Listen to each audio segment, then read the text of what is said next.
안녕하세요. 슬기로운 초등생활입니다. 운동하셨나요? 독서하셨나요? 칭찬하셨나요? 수포자가 되고 아니고는 부모의 영향입니다. 부모인 우리의 어떤 방향과 방법이 잘못되었는지 함께 점검하고 예방하고 대책을 세우는 시간이 되시길 바라며 현직 수학 강사님의 책 속 이야기를 들려드리려고 합니다. 수학을 하다 보면 어느 순간부터 개념이 자연스레 이해도 암기도 되지 않는 시기가 찾아옵니다. 알아야 하는 개념이 너무 많기에 개념을 이해했더라도 금세 잊어버리고 때로는 개념 자체도 잊어버리는 것이죠. 학습 능력이 부족하거나 수학을 못하는 학생일수록 이 시기는 빨리 찾아옵니다. 대개 1차로는 중1 과정에서 찾아오고 2차적으로는 고등 수학을 시작할 때 찾아옵니다. 가장 많은 아이들이 위기를 겪는 수포자 위기 구간인 중1 과정에 관해 깊이 생각해 보겠습니다. 초등수학은 개념이 거의 없어 자연스럽게 이해되고 암기되지만 중1 과정부터는 새로운 연산규칙이 나오고 문자가 등장하면서 본격적으로 복잡한 수학이 시작됩니다. 물론 학습 능력이 뛰어난 학생들은 특별한 어려움 없이 중1 수학을 쉽게 이해하고 개념들도 자연스럽게 머릿속에 집어넣습니다. 굳이 암기하지 않아도 문제를 푸는 과정에서 자연스럽게 개념들이 암기됩니다. 그러나 학습 능력이 떨어지는, 특히 독서를 하지 않아 언어 능력이 떨어지는 학생들은 쏟아지는 수학의 언어를 감당하지 못합니다. 배웠던 개념도 쉽게 잊어버리고 연산의 규칙도 제대로 이해하지 못해 연산부터 막히기 시작합니다. 더욱이 문자를 이용해 본격적으로 복잡한 개념을 이용한 수학이 시작되면 진도 자체를 나가기가 힘들어집니다. 이런 아이들은 초등 시기에 학습과 관련된 활동을 경험하지 못하고 방치되었을 가능성이 큽니다. 특히 미취학 시절에 부모 주도적인 책 읽기가 이루어지지 않아 초등 시절부터 독서를 거의 하지 않은 특징이 있습니다. 독서의 부재는 뭔가를 읽고 이해하고 머릿속에 정리해서 기억하는 연습을 하지 못했다는 것을 뜻하고 따라서 학습을 할 수 있는 능력이 만들어지지 않는다는 것을 의미합니다.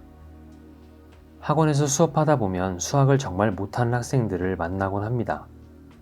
이런 아이들은 똑같은 개념을 여러 번 설명해줘도 정확히 이해하지 못하다 보니까 문제를 끼워 맞추기식, 즉 원리는 모른 채 무작정 암기하는 방식으로 푸는 경향이 있습니다.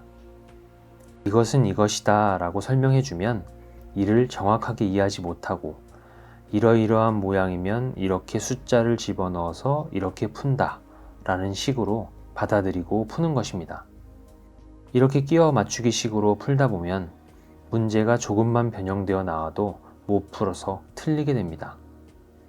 하나의 원리로 100문제를 풀지 못하고 100문제 모두를 일일이 설명해줘야 풀 수 있는 상태가 됩니다. 그래서 미취학, 초등 시기의 독서가 중요합니다.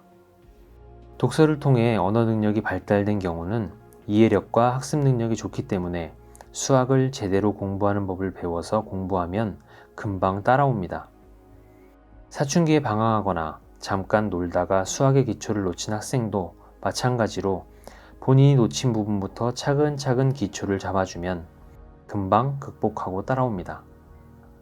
아이가 현재 초등학생이라면 독서를 통해 언어 능력을 잡고 학습 능력의 기초를 다져야 합니다.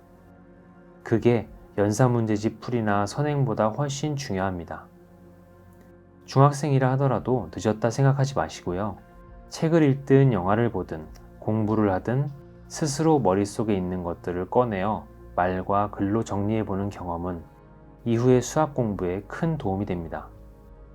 시간이 없다는 생각에 학원과 과외를 동원하기 시작하면서 아이는 형식적으로 숙제를 하고 더욱 수동적으로 공부하고 있을 가능성이 높습니다.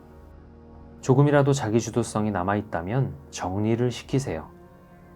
배웠던 개념들을 손으로 쓰고 노트에 정리하고 스스로에게 설명하면서 머릿속에 집어넣는 연습을 시키면 뒤처졌던 학습 능력이 조금씩 회복되기 시작할 것입니다.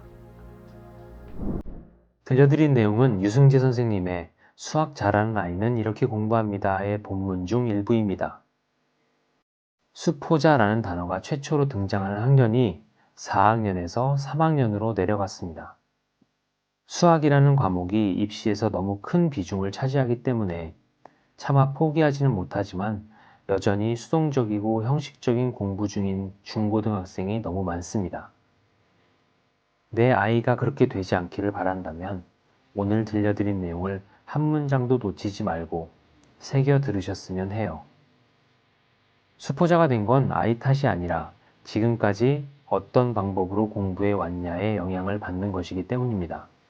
즉, 부모의 방향이 수포자를 만들거나 그렇지 않거나를 결정한다고 봐도 무방합니다.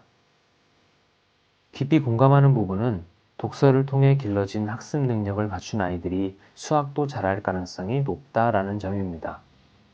언뜻 생각하면 초등 입학 전부터 연산훈련과 수학 문제 풀이, 사고력 수학 수업 등의 경험이 풍부한 아이들이 수학에 강할 것 같은데요.